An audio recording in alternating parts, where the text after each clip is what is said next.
కన్నా సర్ప్రైజ్ వచ్చేసా.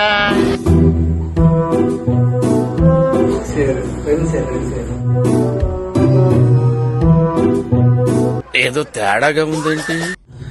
ఏంటి కన్నా దోమ తెర ఈ పక్క వేసి ఈ పక్క పడుకోండవా? దేవుడా. ఏం లేదు సార్, దోమలు ఉన్నాయి, దోమ తెరేసాను సార్. ఓకే. ఇక్కడే పడుకోండి అనేసి దోమలన్నీ దాని చుట్టూనే తిరుగుతున్నాయి సార్. నువ్వు కానీ నేను ఒకటి తెలియకుండా ఇటుకొచ్చి పడుకునేసిన.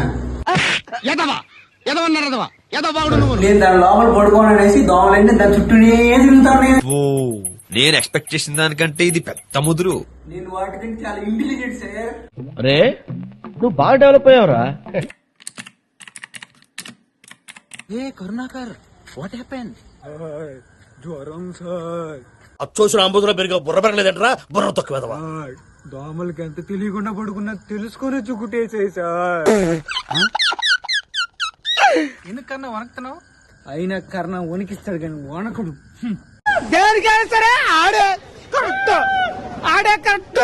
నాలాంటి ఇంటెలిజెంట్ పర్సన్ ఎత్తుక్కుని వచ్చి కుట్టేసినాయి.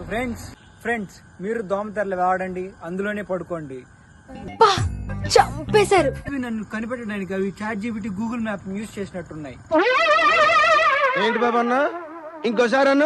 అవి ChatGPT, Google map use చేసినట్టున్నాయి. ఏందిరా? ఫ్రెండ్స్ నేను హాస్పిటల్కి వెళ్ళి 2 సూదులు వేసుకుని వచ్చేస్తాను. ఆ లోపు మీరు మన ఛానల్ సబ్స్క్రైబ్ చేసుకోండి. మరే లేదు ఫ్రెండ్స్, హాస్పిటల్ నా క్రష్ ఉంది, ఆడిపోతే సిస్టర్ అని పిలవాలి. మరేం పర్లేదు, నేను అక్కడికి వెళ్ళి ఇంజక్షన్ చేసి జోబులు వేసుకుని వచ్చేస్తాను. ఇంట్లో వేసుకుందాం మనం. రే నువ్వు బాగా డెవలప్ అయ్యావురా. ఫ్రెండ్స్ వర్షాలు పడుతుంది. ఈ వానాకాలంలో అవసరమైతే తప్ప బయటకు రావద్దండి. మీ చుట్టుపక్కల నీరు నిలువ లేకుండా చూసుకోండి. నీళ్లు నిల్వ ఉంటే దోమలు బాగా పెరుగుతాయి. చుట్టుపక్కల టైర్లు, కొబ్బరి చెప్పులు లేకుండా చూసుకోండి, ఎందుకంటే అక్కడ వాటర్ చేరి దోమలు పెరుగుతాయి. మరీ ముఖ్యంగా చిన్నపిల్లలను చాలా జాగ్రత్తగా చూసుకోండి. Prevention is better than cure. అంటే వ్యాధి వచ్చి నయం చేసుకోవడం కంటే రాకుండా చూసుకోవడమే మీరు. ట్యాప్ వాటర్ తాగే వాళ్ళు కాచి చల్లార్చి వడగట్టి తాగు. గైస్ ప్రతి ఒక్కరు దోమతెరలు వాడండి. నవ్వుకోండి, బాగా నవ్వుకోండి.